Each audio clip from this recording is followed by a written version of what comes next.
बात बतावा, ये तोरे शरीर से कैसे खून बहाता है? तू जख्मी हाल में इतहार दशक के बनास हम कल करना के नाम बता दो ओका सारे का हम दुनिया से मिटा के रख दे भाई। तो हर भौजी कहाँ बाटे है मुन्ना है तो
माँ को बहुत बचाने की कोशिश किया, लेकिन वो हरामजादा मेरे पेट में चाकू मार जानते हो भैया, वो हरामजादा भाभी माँ को बहती हुई नदी में फेंक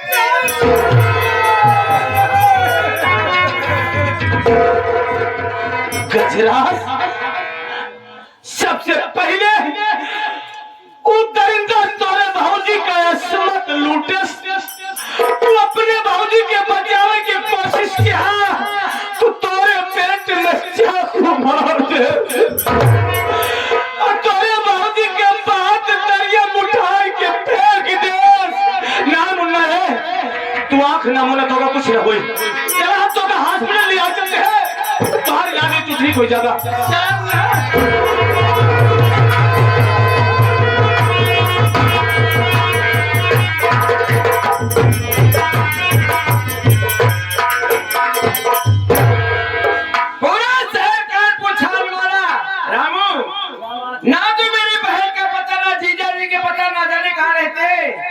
लगता है बहन की सासू माँ ने झूठ बोल दी। झूठी नहीं लगता, पक्की झूठी ने। ठीक है, जब तक जीजा जी का पता बहन का पता नहीं लगाता हूँ, चैन से नहीं बैठूंगा, चलता हूँ पता लगाता हूँ। ठीक है चलिए।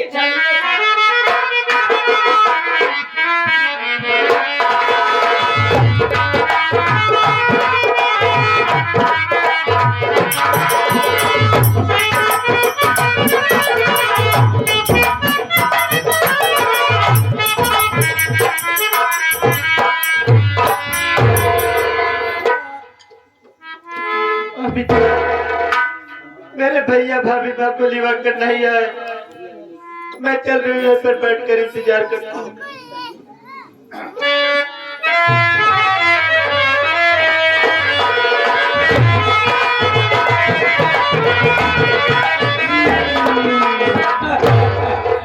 हरामजादे को बहती नदी फेंक दिया, उस हरामजादे को जंगल फेंक दिया, खत्म हो गए। यह जो प्रक्रिया है आजकल इसकी बहुत जुबान चल जैसे कैंची चल रही है, इसी की तलाश में था, यहाँ कर बैठी है।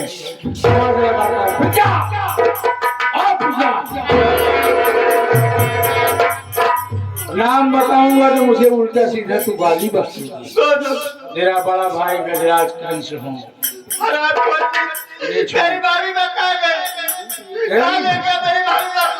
तेरी भाभी वहाँ गई जहाँ से कोई वापस नहीं आता, तो क्या और मेरी बात नहीं मानेगा सबको बर्बाद करके रख दूंगा। मैं तेरे पास क्यों आया हूँ? तू जवान हो गई है, आज मैं तुझसे प्यार करूंगा। हम तुझसे प्यार तेरा दिमाग तो सही है ना? सही है, सही है प्रिया। क्या खूबसूरत लग रही है तू। मेरी बात सुन, मैं कहना क्या चाहता हूँ। कहाँ जा रही गुल बगले कहाँ जा रही गुल बगले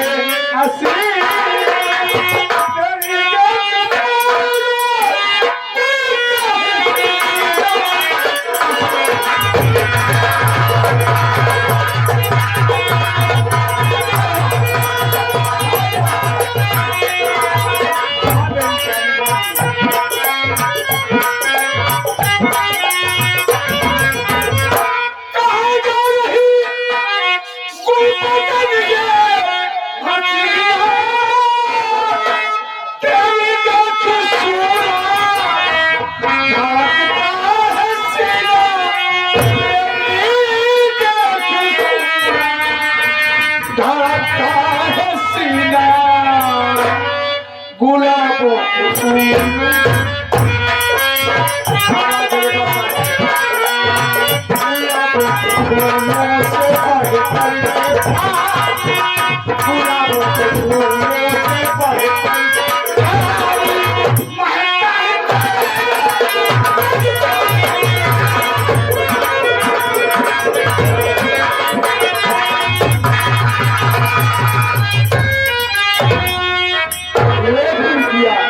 मेरी बात नहीं मानेगी तो भी मौत की भाग जाएगी। रात को तुझे कीड़े पड़ेंगे, तू सर कर मरेगा। रात को मुझे श्राप दे रही है। नहीं मानेंगे तो तुम भी मानेंगे।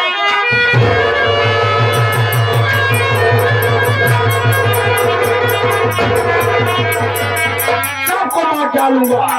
क्या हरामजादी, तू भी इस दुनिया से अब उस दुनिया में जाएगी। मैं चलता हूँ।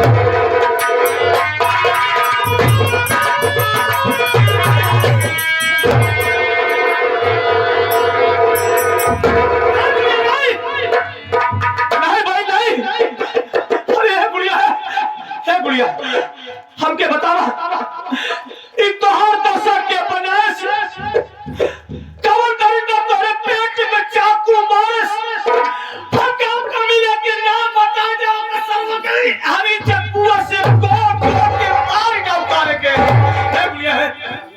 बोला भैया, हाँ भैया, यहाँ पर कितना गुस्सा था। मुझसे उल्टी सीधी बातें करने लगा।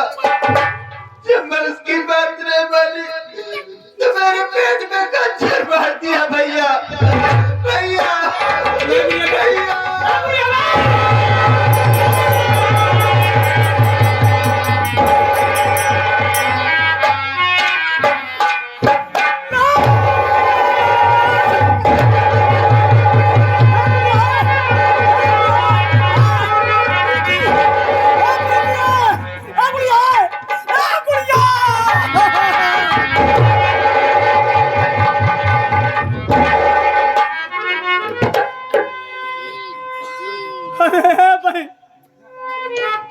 आखिर तार भैया अब कैसे राखी बदली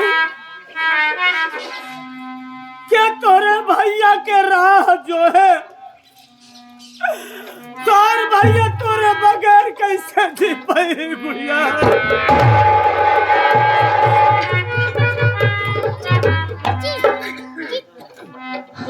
बड़ा गजराज तू इतना बड़ा दरिंदा निकल गया कि आज हमारे बहन की असमत लूटे चाहत रहा। जब नाकाम हो गया बहन के पेट में चाकू मार दिया। हमार बहन हमेशा हमेशा के लिए दुनिया छोड़ के चल बसी।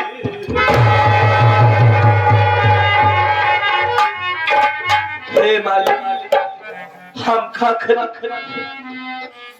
सामने बहन के लाश पड़ी बाटे। हम इतना अभागा इतना बदनसीब है दुनिया में पैदा भरे बाटे कि हमारे पास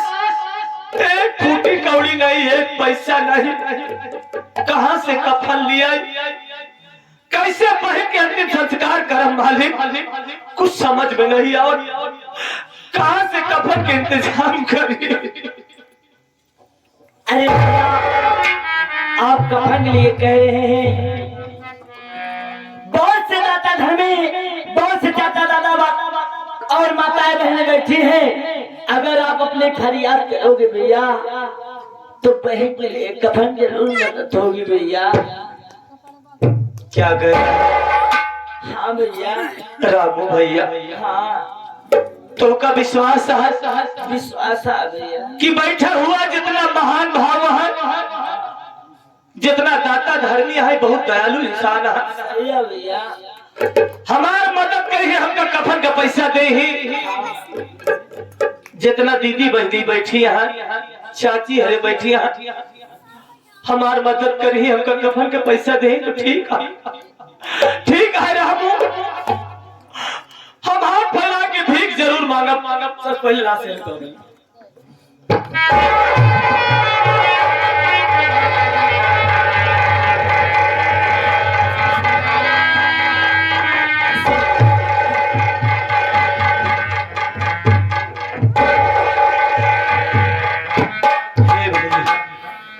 हे बाबा, आप सब बहुत महान हैं, बहुत दया के सागर है बाबू, दयावान है, हम पे दया करो बाबू। हमरे पास से पैसा नहीं बा, कहां से कफन लिया, हमार मदद करा। हे दीदी, हे बहन, हमार सबको मदद करा।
आगे हमारे श्रीमानी ने हमारे मौजीराम भैया जी, मौजीराम भैया और श्रीमानी ने हमारे ये संतोष भैया की मम्मी जी एक बहन कफन लिए मदद करते हैं। क्या पार्टी तरफ से धनराशि बाकी करना चाहते हैं। मालिक हमेशा खुशहाल रखे, भैया के हमेशा भंडार भरा रहे, तुम्हार बेटी बेटा चुप चुप जिए बाबू।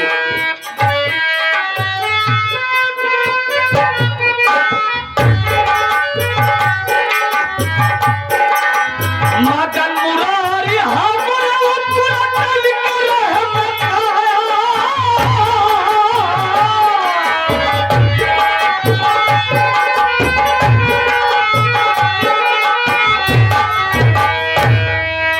अरे बन क्या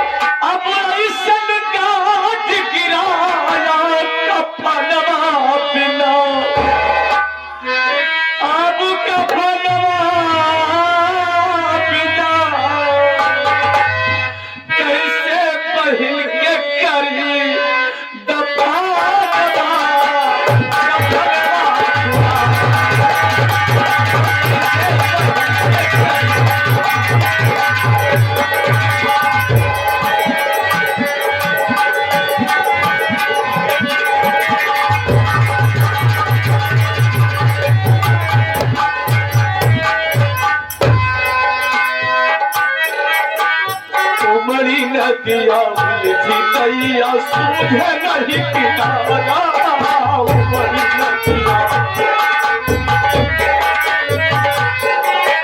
उमड़ी नदिया उलझी नैया सूझे नहीं किनारा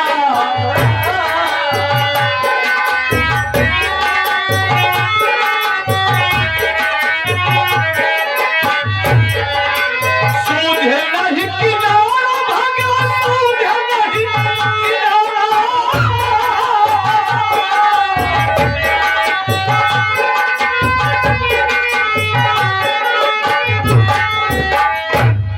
ये आगे अभय की मम्मी जी, ये वे आगे हमारे अभय भैया की मम्मी जो और निर्भय, ये दोनों भाई की तरफ से इस 100 नोट में 51 रुपया बहन कफन की मदद करते हैं। पार्टी की तरफ से धन्यवाद आशीर्वाद करना चाहते हैं।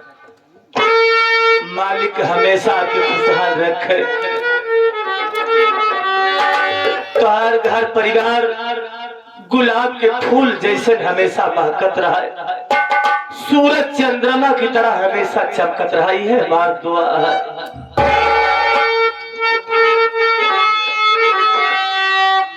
आज कफन का पैसा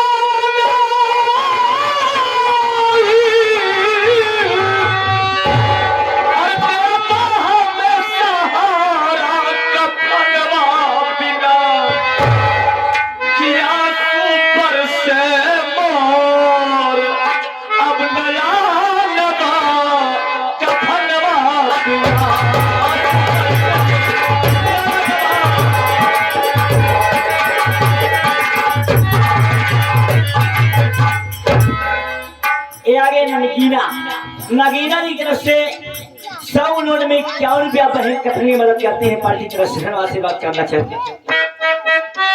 मालिक हमेशा आपके खुशहाल रखे, हमेशा खजाना हमेशा भंडार भरा रहा है, घर परिवार हमेशा आबाद रहा है। मालिक रोजी पूजी में बढ़ोतरी कर बरकत दे।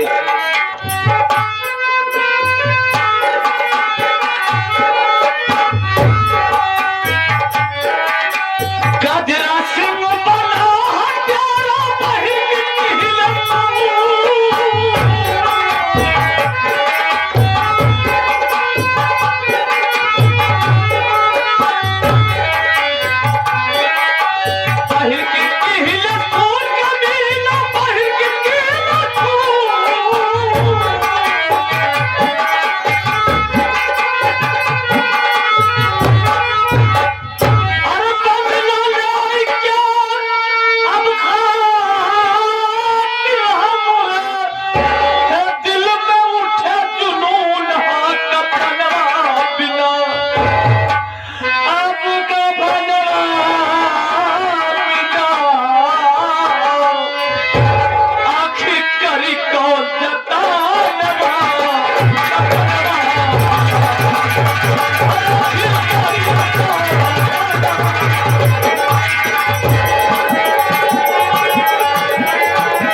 श्रीमान ने हमारे राजेश भैया, ये राजेश भैया जी की मम्मी जी की तरफ से 21 रुपया बहन कफन की मदद करते हैं। पार्टी की तरफ से धन्यवाद। और इसी के साथ साथ ये आगे हमारे प्रिंस भैया, ये प्रिंस भैया की तरफ से ये बहन कफन की मदद करते हैं। किस पार्टी की तरफ से धन्यवाद। मालिक हमेशा आपको खुशहाल रखे, हमेशा खजाना हमेशा आपको भंडार भरा रहे। भैया ये भैया बाबू बहुत मदद के है, कफन का पैसा आ गया है, लिया मुन्ना जा कफन लिया, चला बहन के अंतिम संस्कार किए गए। सबसे पहले लाश उठावा।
राधिका को डाकू रानी बना दिया।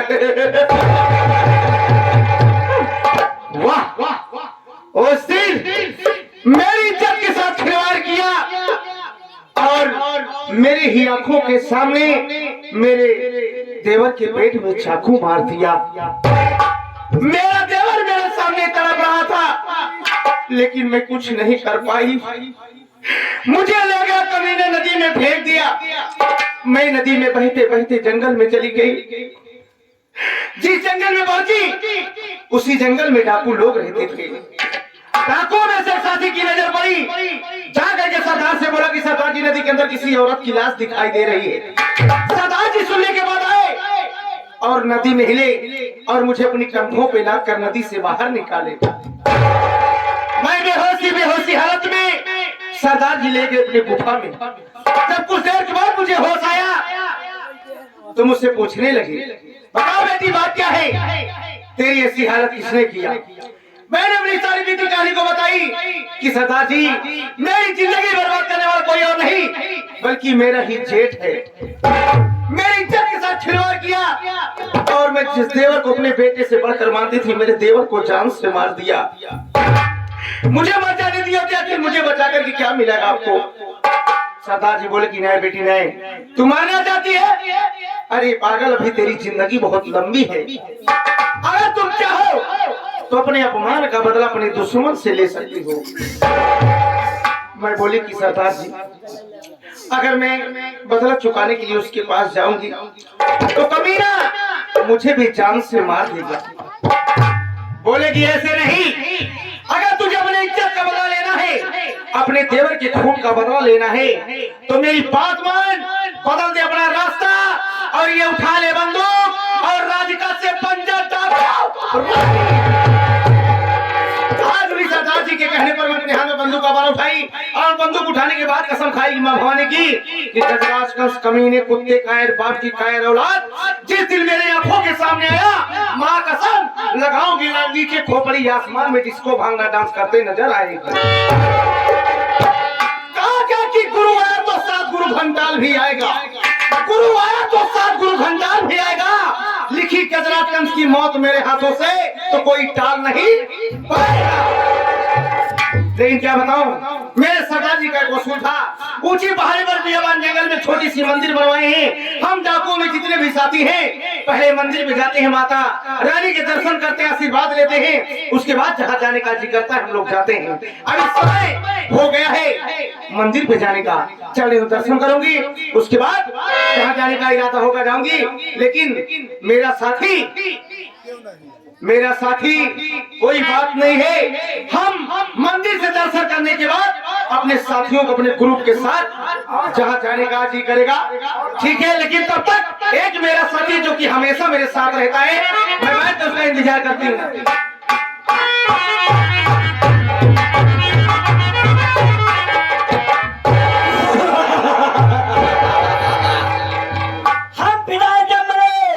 हम पर विदाई जमरे, आसमां में क्या ताकत जो हमको छुड़ाए जमरे। दौड़ते दौड़ते नदी नार हो गया और इतना तेज दौड़ा कि मोटर कार हो गया और लगाया जब कुत्ते पर निशाना तब साला वो भी होशियार हो गया। गुर्रा क्या है तो आंखें निकाल लो, उड़ती हुई जहाज को तो पंखा उखाड़ लो। मैं किसी से डरता नहीं हूँ, ना तलवार की धार से और ना गोलियों की बौछार से। डाकू भटकती आत्मा डरता है तो सिर्फ मेहरारू की मार से। क्या बताऊं साथियों, मैं इतनी देर हो गया चल रहा हूँ, पहले अपने सरदार जी से मिलने के लिए, उसके बाद बात आगे बढ़ेगी।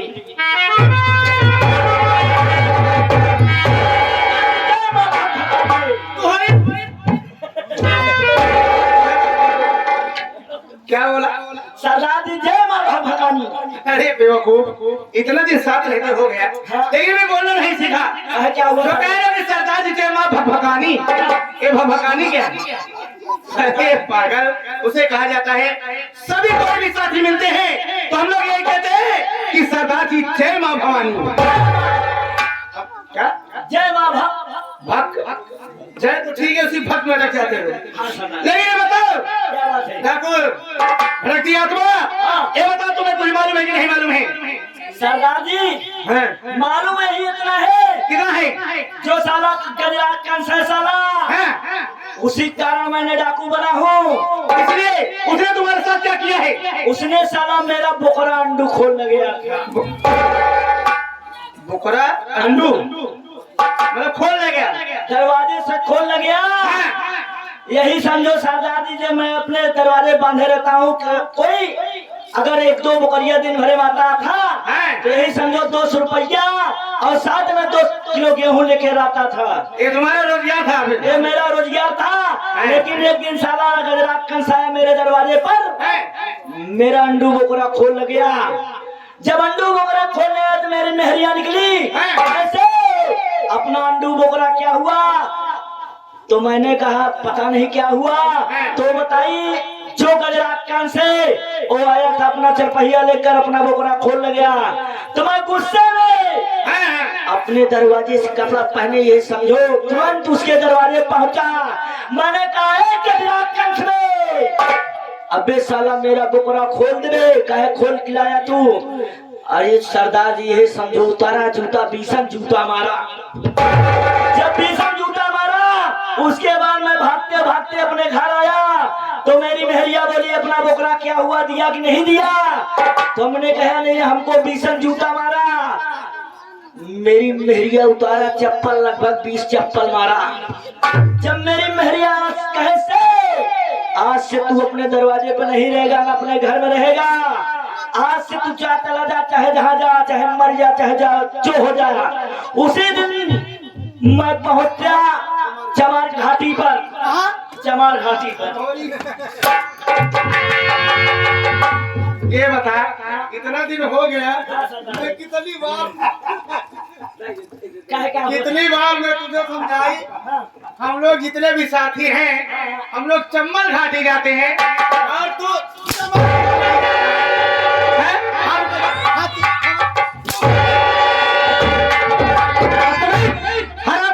चम्बल घाटी कहा जाता है। जब मैं चम्बल घाटी पहुंचा तो वहाँ डाकू शेरनी से मुलाकात हुई।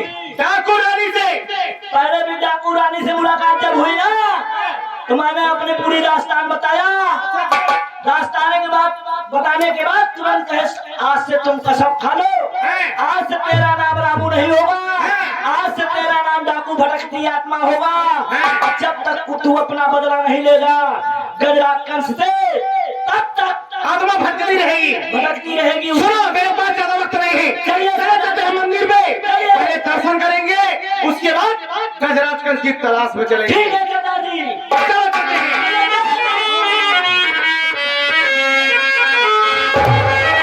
तो समा पड़े अरे हत्या करने वाले को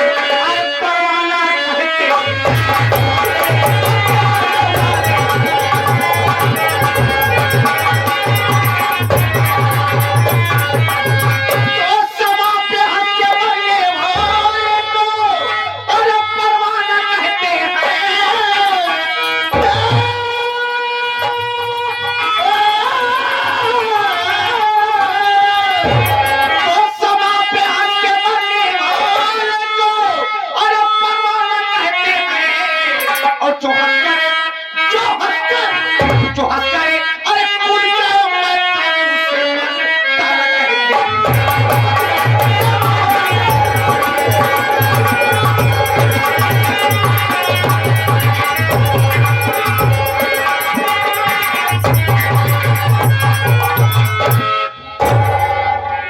मैं ठीक हो गया। मेरे भैया किसी न किसी तरह डॉक्टर साहब को पैसा देते रहे। डॉक्टर साहब ने कहा तुम घर जा सकते हो। चल रहा हूँ भैया के पास, लेकिन उससे पहले माँ के मंदिर पे जाऊंगा, माँ का दर्शन करूंगा, उसके बाद भैया के पास जाऊंगा। चलता हूँ माँ के मंदिर में।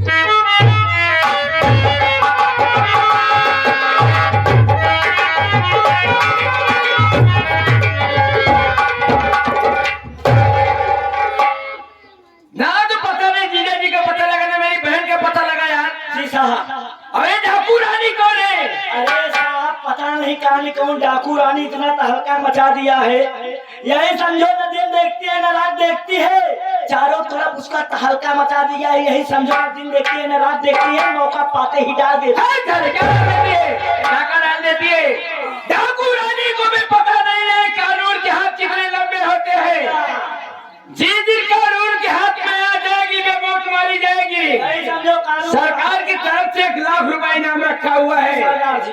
मैं डाकू रानी को जान से मार देता हूँ यार, मैं ही गोली चला दूंगा। बस के बात नहीं। क्यों बे? रात या सरदार जाता है, आप पुलिस दरोगा है लिखे इतना बन कितना है थाने में दरोगा है ना तक अपन ट्रांसफर सारे मैं ही गोली मारूंगा, जान बच नहीं पाएगी।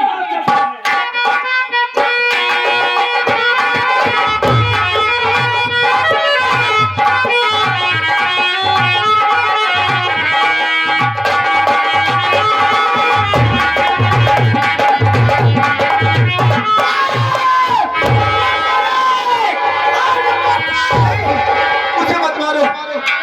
आखिर मेरी गलती क्या है? क्यों मुझे मारना चाहती हैं आप? मेरी खता क्या है? तेरी गलती तेरी खता नहीं है।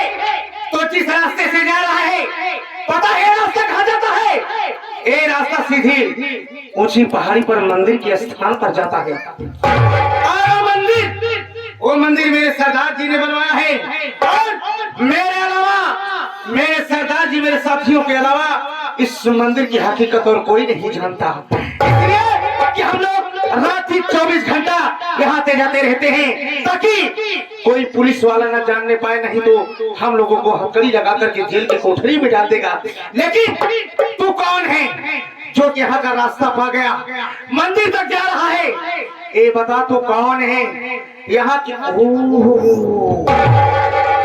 अब बात समझ में आई। कहने का मतलब इस डाकू रानी को पुलिस काफी दिनों से मेरे पीछे पड़ी है, लेकिन आज तक मुझे नहीं पकड़ पाई। जब पुलिस प्रशासन वाले पकड़ने में नाकाम रहे तो तेरे जैसे मुखबिर इस्तेमाल करने लगे। इधर जब पहाड़ियों में, जंगलों में पता लगाओ कि डाकू रानी कहाँ रहती है, किस रास्ते से आती और जाती है, ताकि हम लोग पकड़ सके। वही मुखबिरी करने आया है। साफ साफ बता कौन है, तेरा नाम क्या है, यहाँ क्यों आया है? अगर साफ साफ नहीं बताया तो इस बंदूक की सारी गोली में तेरे सीने में दाग दूंगी। मुझे मत मारो। मैं कोई पुलिस का मुखबिर नहीं हूँ। अरे मैं तो माँ का दर्शन करने जा रहा था। मैं सच बता रहा हूँ आपसे, मैं कोई पुलिस का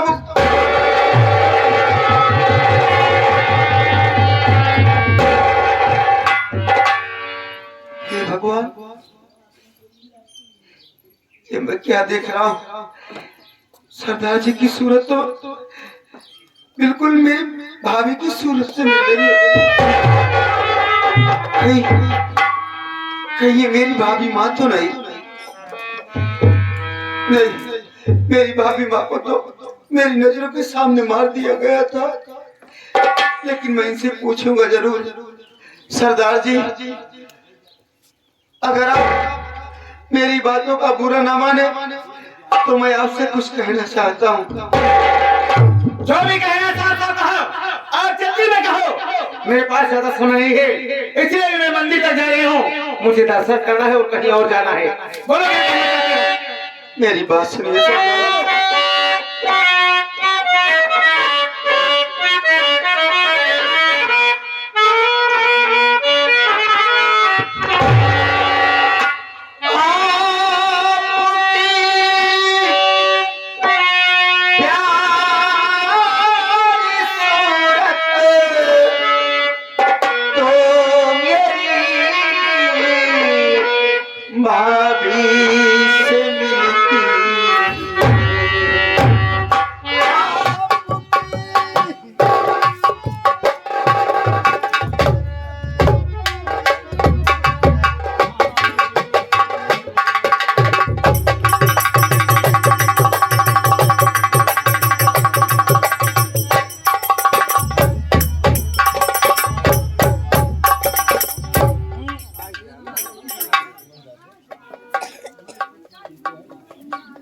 चलो भैया चलो।